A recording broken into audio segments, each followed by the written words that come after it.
반갑습니다. 오늘의 컨텐츠 무서운 썰 읽어보기.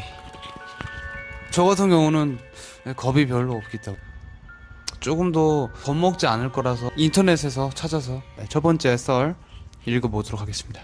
우리 엄마랑 큰엄마랑 얼굴도 안 보는 사이임. 왜 그러냐면 예전에 우리 엄마가 아들, 우리 오빠를 낳고 큰엄마는 딸을 낳으셨어. 보수적인 친가에서 장손 낳았다고 우리 엄마 어화동동 해주고 큰엄마는 아들 낳으라고 닭달 당했다고 함. 하루는 명절이었는데 큰엄마가 우리 엄마 보고 자고 가라고 엄청 친절하게 꼬시더래.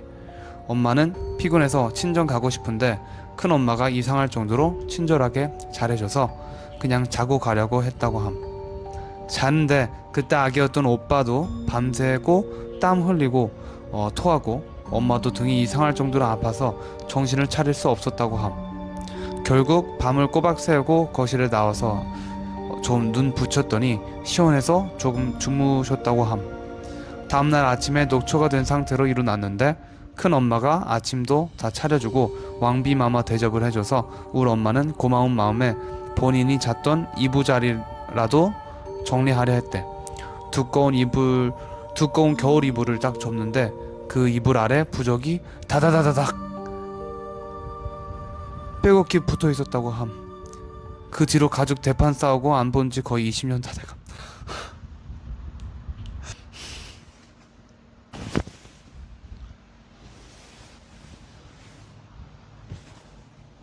안 무서워요. 무섭지 않습니다. 자,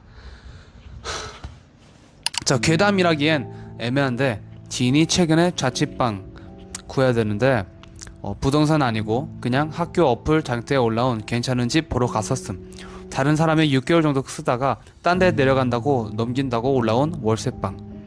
근데 집 보러 가는 게 처음이라 뭐 봐야 되는지도 잘 모르고 혼자 가기 좀 그래서 남자친구랑 같이 갔었는데 분명히 시간 맞춰서 보러 간 집이었는데 분명히 여자가 혼자 한 학기 썼다고 온 데였는데 집에서 남자가 나와서 둘을 보더니 머뭇머뭇거리다가 집을 보여줬는데 집에 들어갔더니 원룸인데 남자 대 6명이 있고 분위기 많이 이상하고 지인들 눈치 보더니 슬금슬금 다른 남자들 나갔다고 함.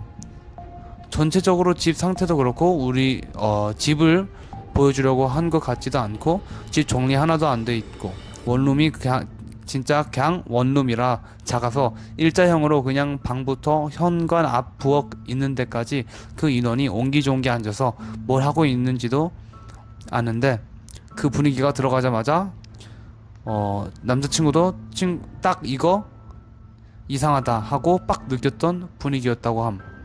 집 넘기려고 한 건지 아니면 진짜 다른 어떤 이유로 올린 건지 다시 생각해도 소름 돋는다 함. 여튼 뭔 일 있었던 건 아니지만 다들 조심해라. 그냥 갑자기 생각나서 무섭네. 와 소름 돋아. 와 소름 돋아. 보이세요? 자, 심호흡. 자, 브리딩, 브리드 아웃. 야, 징그럽게 보이세요? 자, 징그럽게 소름 돋았어요. 자, 친구한테 들은 얘긴데 친구네 고모가 학생 때 수련회 가서 생긴 일이었어. 오케이. 반에서 보면 못 어울리고 좀 왕따 시키는 건 아니지만 소외되는 애들 한두 명씩 있잖아. 근데 그 고모네 반에도 소외되는 애가 한 명 있었대. 그 애가 수련회 가서도 못 어울리고 혼자 다니고 그랬나봐. 친구 고모는 그 소외되는 애랑 같은 방이었어. 수련회 마지막 날 다들 잠들었고 그 방이 2층 침대로 되어 있었는데 고모가 2층에서 자고 있는 새벽에 잠자다 깨고 고개 돌렸는데 그 소외되는 애가 고모를 내려다보고 있었더래. 잠결에 이상해서 뭐야 왜 그래 왜 앉아 이러고 어깨를 뒤로 밀쳤나봐. 그니까 한 바퀴 돌더니 다시 쳐다보더래. 그래서 너 왜 그래 이러면서 또 밀치니까 또 한 바퀴 돌고 쳐다보고 있는 거. 무섭게 왜 그러냐고 소리쳐. 다른 애들도 시끄러워서 깨서 방에 불 켜봤는데 그 친구 천장에 목 맞아서 자살한 거. 고모 바로 실신. 진짜 살면서 들어가. 나 너무 무서워요.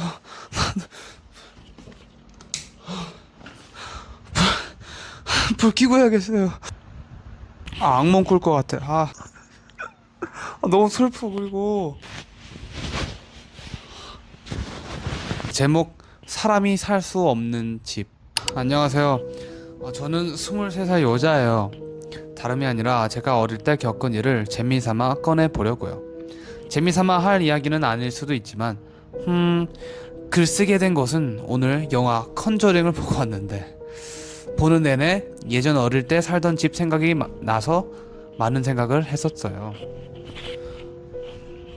어린 시절 가족들과 제가 죽을 고비를 수도 없이 넘기며 겨우 탈출했던 집에 대한 이야기를 해드리려고요. 오케이. 자, 확실히 재미는 아닌가요?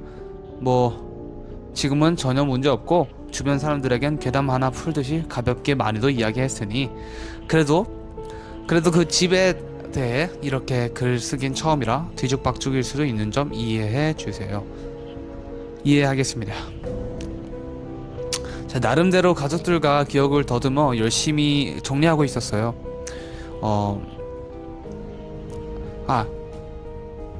정리를 하셨다고 합니다. 네, 문제의 집터에는 지금 그냥 아스팔트 길이 되었다고 합니다. 자, 뒤쪽에 철도가 놓이고 방벽 같은 게 설치되면서 집터를 좀 침범했지만 집터의 대부분은 아스팔트 길. 그 집이 없어진 탓에 이사 간 후에 한 번도 찾아가 볼 수가 없었지만 그렇지만 지금도 생생히 기억나네요. 집의 구조 같은 거라던가 냄새도 어렴풋 기억나고, 집은 여관 건물 맨 위층에 있었고 엄청 낡은 집이었지만 오래전에 고급스러웠을 법한 그런 집이었어요.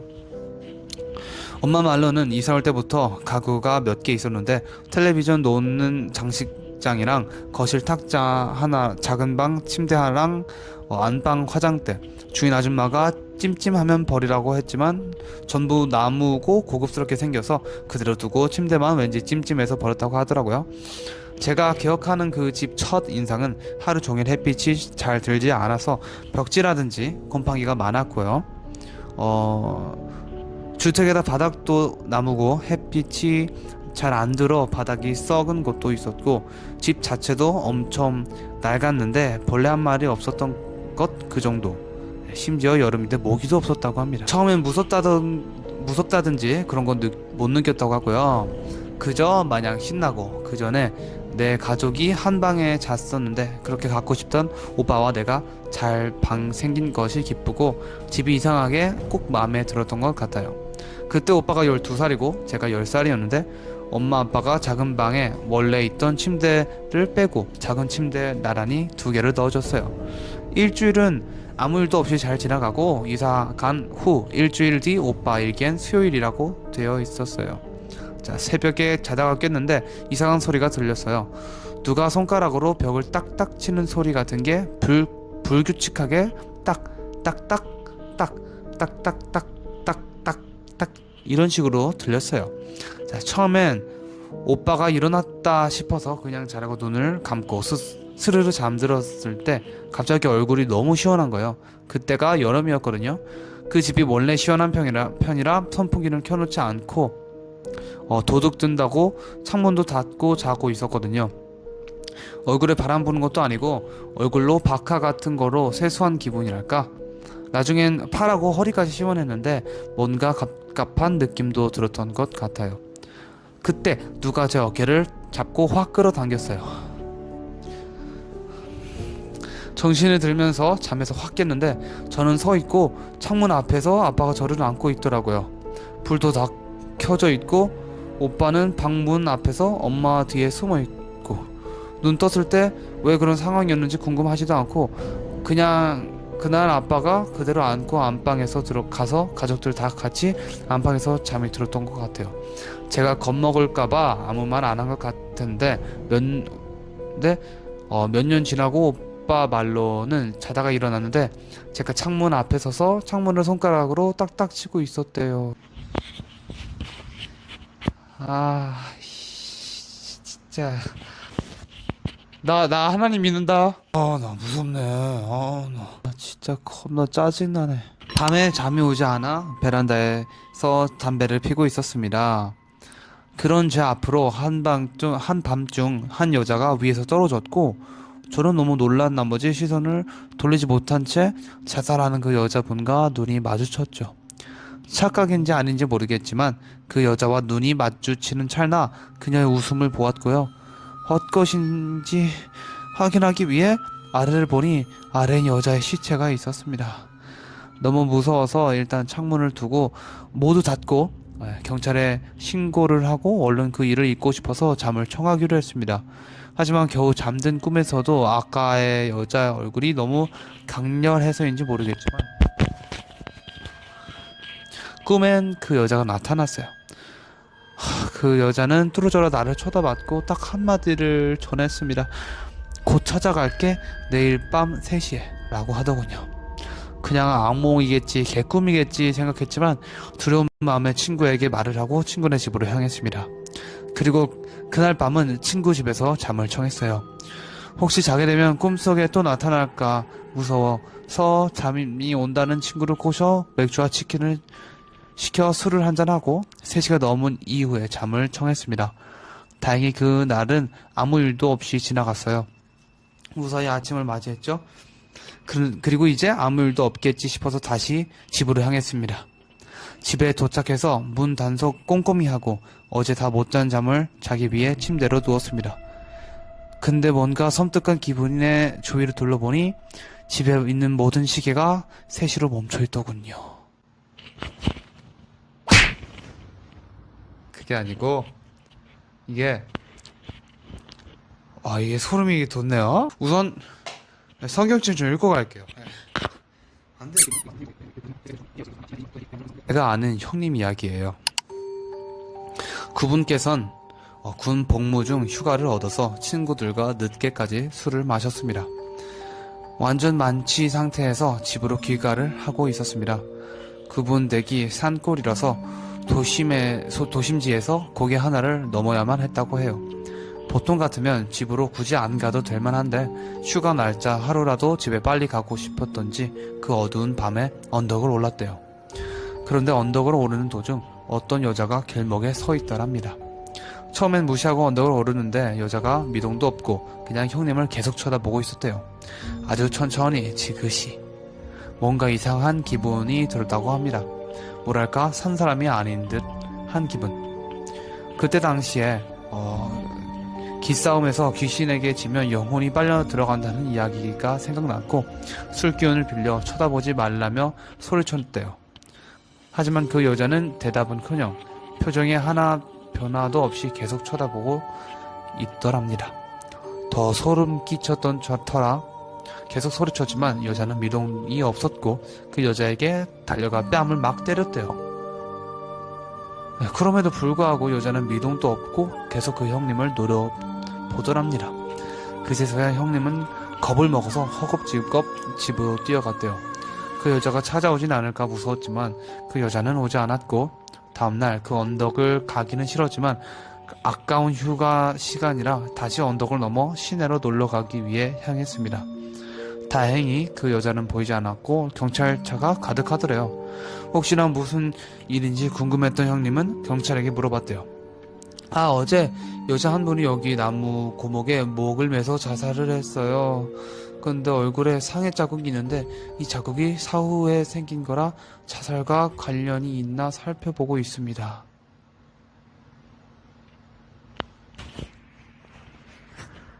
여러분 죽지 마세요. 진짜 죽으면 안 돼요. 나 진짜 스트레스 받아. 배 아파. 배 아파. 왜 이렇게 많어? 무서운 이야기 종류가 왜 이렇게 많아요? 공기는 시원한데 몸은 따뜻해야 되는. 어렸을 때 머리카락이 긴 미미 인형 계속 빗질 해주다가 목 부분이 헐거워져서 뚝 하고 머리랑 목이 분리된 거야. 다시 끼워도 이미 헐거워져서 머리 빗질 해주면 또 뚝 떨어지고. 그럴 때마다 어린 나이에 좀 놀라기도 했고 아끼는 인형이어서 아쉬운 마음으로 휴지통에 버렸는데 엄마가 흉측하다고 집 밖에 분리수거함에 버리셨음. 그리고 꿈을 꿨는데 꿈에서 내가 목을 심하게 다치는 꿈을 꿨는데 진짜 그 통증, 고통이 고스란히 느껴졌음. 막 누가 세게 내 목을 조르는 느낌? 놀라서 꿈을 깼는데 그 특유의 답답한 통증이 몇 분간 유지되더라. 어렸을 때였는데도 시간이 지난 지금까지도 기억에 남음. 아마 어린 나이에 쓰레기통에 버려진 인형 보고 죄책감이 들어서 그런 꿈을 꾼 것 같아. 이 정도는 견딜 수 있습니다. 작년 여름에 독서실 다녔을 때 있었던 일이야. 독서실 건물이 4층이었고 주변에 건물들이랑 높은 지상 주차장이 있었어. 엄청 깜깜하고 도로랑 조금 멀리 떨어져 있어서 내가 새벽 1시에 독서실에서 나와서 아무 생각 없이 친구랑 전화하면서 앱에 탔는데 문 닫히자마자 10,000원이 뜬 거야. 진짜 너무 무서워서 벌벌 떨면서 문 열리자마자 뛰어나왔는데 원래 새벽에는 계단 불 다 꺼놓잖아. 엄청 깜깜했는데 저녁 먹으러 갈 때까진 멀쩡했던 센서 등이 안 켜져서 미친 듯 울면서 달려 나왔어. 나오고 나서 보니까 진짜 그날따라 아무도 없었어. 아무리 구석진 곳이고 늦은 시간이라도 그날따라 저 멀리 차도 한 대 안 지나다니고 사람도 한 명도 없고 심지어 정신 차려 보니까 조금씩 비까지 내리고 있었더라. 그래서 어쩔 수 없이 다시 엘베 타고 올라갔는데 다시 올라갈 때는 10,000원 안 떴어. 진짜 뭘까? 아직도 의문이야. 더 무서운 건 집 와서 오빠한테 얘기했는데 오빠도 그날 이상한 일을 겪었다 했음. 자, 스마일. 스마일. 자, 웃으면서 다음 이야기 읽어볼게요. 자, 어떤 사람이 잘 때 일을 너무 갈아서 룸메랑 그걸로 매번 다퉜다고 함. 본인이 일을 가는지를 모르고 그냥 처음에는 미안해 하다가 룸메가 너무 불편하다고 계속 그러길래 마우스피스를 끼고 자면 일을 갈지 않는다 해서 마우스피스를 구매해서 끼고 잤다고 함. 룸메한테 오늘부터 이 가는 소리 안 들릴 테니 너도 푹 자라고 큰 소리 떵떵 치고 잠든 그날 밤에 자다가 룸메가 흔들어서 깨우는 게 느껴져서 일어났더니 방에 불을 다 켜놓고 멍하니 본인을 위에서 쳐다보고 있었다고 함. 룸메한테 왜 그러고 있냐고 물어보자 하는 말이 아까 자다가 또 이 가는 소리가 들려서 잠에서 깼다고 함. 이번에는 평소보다 더 크게 들리는 것 같고 뭔가 자기 안에서 인내심이 뚝 끊기는 느낌이 들면서 아, 저 새끼를 그냥 죽여버려야겠다 이 생각이 확 들었다고 함. 진짜 그 생각밖에 안 들어서 칼을 찾아서 입에 꽂아버리고 했는데 너무 어두워서 불을 켜고 찾으려고 방 불을 딱 켰는데 그 순간 이 가는 소리가 딱 멈춤. 원래는 불을 켜던 말던 계속 이 갈고 잘 잤는데 불을 켜자마자 이 가는 소리가 멈추고 가까이서 보니 마우스피스를 끼고 소리 없이 자고 있었음. 그때 불을 켜지 않고 칼을 찾았다면 그땐 정말 죽여버렸을 거라고 이상하게 다른 생각은 전혀 안 들었다고 함. 아, 나 대학생활 어떻게 하냐? 나 진짜 기절할 것 같아요. 아, 너무 무서워. 너무 잠시만 쉬고 갈게요. 저 사실 무서운 이야기 진짜 싫어하거든요. 이렇게까지 무서울 줄 몰랐어요. 자, 다음 이야기 얘기하자면 긴데 편의점 야간 알바생이 알바를 하고 있는데 왜 그 편의점 안쪽에 발주 넣고 CCTV 볼 수 있는 조그만한 창고 있잖아. 거기서 손님도 없어서 CCTV 보고 있었대. 근데 문 열 때 나는 딸랑 소리도 안 나는데 남자아이가 들어오는 거야. CCTV에선 보이는데 막상 밖에선 없는 거. 근데 걔가 과자를 고르는 것 같더니 점점 창고 쪽으로 오는 거야. 무섭잖아. 무섭죠? 현실에선 안 보이는데 CCTV에선 보이고. 그러다가 남자 손님이 딸랑 문 여는 소리를 내면서 들어왔어. 알바생은 무서워서 못 나가고 있었고 손님은 뭐야 하면서 나가는데 그 소리 없이 들어온 남자아이가 손님 등에 업혀서 나간 거야. 그러다 잠시 뒤에 끼익 하는 소리가 나더니 나간 손님 차에 치여 죽음. 알바생은 바로 그만뒀고 알바생보다 먼저 알바했던 사람들도 비슷한 일들 때문에 그만뒀다고 합니다. 아, 나 이제 알바도 못하겠네. 자, 어렸을 때 일인데 내가 친할아버지, 외할아버지 다 돌아가시고 할머니 2분밖에 안 계시는데 어느 날 꿈에 할아버지 한 분이 그냥 딱 우리 할아버지구나 하고 알았다고 합니다. 나오셔서 일어나라고 그러셨음. 그래서 눈을 딱 떴는데 내가 그날따라 무서워서 안방 침대 발치에 있는 소파에서 자고 있었나? 그랬거든. 근데 엄마 아빠가 중요한 대화를 하는 걸 듣게 됐어. 우리 엄마 아빠가 나는 어른 이야기에 끼어들지 말라, 약간 이런 식으로 나한테 하나도 이야기 안 해줬던 것들인데, 그 중에 하나가 엄마가 바람 피우고 있었던 거. 엄마가 나 어렸을 때 거의 집에 없다시피 하셨었고, 그래서 어느 정도 어린 마음에 뭔가 알고 있었던 것 같긴 한데 직접 들으니 눈물이 나더라. 그러고 엄청 싸우는 거 다 듣고 눈물 참고 있는데 아빠가 와서 머리를 쓰담쓰담 해주면서 우리 딸 얼굴을 보면 그럴 수가 있냐, 이런 식으로 이야기하고 한숨 쉬고 가셨거든. 그러고 그 다음날 갑자기 할머니가 집에서 앨범 잔뜩 찾았다면서 들고 오셨어. 어렸을 때 엄마 아빠가 다 일하러 가셔서 할머니가 낮에 봐주셨음. 근데 할머니가 이게 자기가 딱 하나 가지고 있는 할아버지 사진이라고 보여주는데 꿈에서 나온 할아버지 얼굴이라 똑같았던 거. 어릴 때였는데도 뭔가 울컥해서 방에서 혼자 울었던 기억이 나네. 이건 무서운 게 아니라 이거는 너무 바람 피지 마세요. 귀신보다 못한 짐승이지 그게 바람을 왜 펴. 바람 피지 마세요. 자, 그렇게 해서 무서운 이야기 다 읽었습니다. 와, 생각보다 조금도 무섭지 않았고요. 제가 뭐 떨었나요? 저는 떨지 않았어요. 마무리하면서 성경 구절 하나, 마가복음 1장 25절에서 27절 말씀입니다. 예수님과 함께하는 우리들은 안전합니다. 사탄, 그런 귀신들 상대가 안 돼요. 그렇기 때문에 걱정하지 않아도 됩니다. 자, 그럼 여기까지 할게요. 1시간을 찍었네.